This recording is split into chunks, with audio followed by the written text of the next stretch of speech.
पश्चिम बंगाल का चुनाव अब बेहद दिलचस्प मोड़ पर पहुंच चुका है। दूसरे चरण की वोटिंग 29 अप्रैल को होने जा रही है और प्रचार का शोर अब थम चुका है। लेकिन जाते जाते नेताओं ने पूरा दम लगा दिया। प्रधानमंत्री मोदी से लेकर अमित शाह तक बीजेपी ने बंगाल जीतने के लिए पूरी ताकत झोंक दी है। अब सवाल सिर्फ एक है कि क्या इतनी मेहनत वोट में तब्दील होगी। पश्चिम बंगाल विधानसभा चुनाव के दूसरे चरण के लिए मतदान बुधवार 29 अप्रैल को होना है। नियमों के मुताबिक वोटिंग से 48 घंटे पहले चुनाव प्रचार बंद कर दिया गया, यानी अब जनता सोच विचार करके अपने वोट का फैसला करेगी।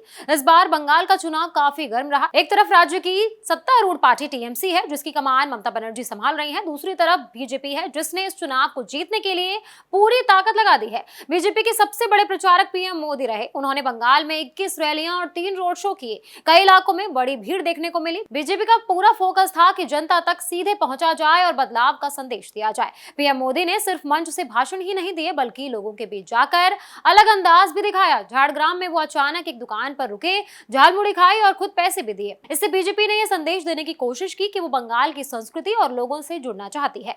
गृह मंत्री अमित शाह ने भी कोई कमी नहीं छोड़ी। उन्होंने 20 जनसभाएं, 11 रोड शो और कई संगठनात्मक बैठकें की।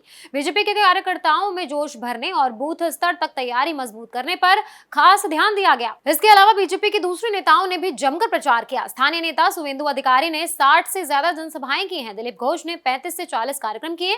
समीक भट्टाचार्य ने 30 से ज्यादा सभाएं की। कुल मिलाकर बीजेपी नेताओं ने 500 से ज्यादा छोटे बड़े कार्यक्रम किए। इस चुनाव में धार्मिक और सांस्कृतिक संदेश भी साफ दिखा।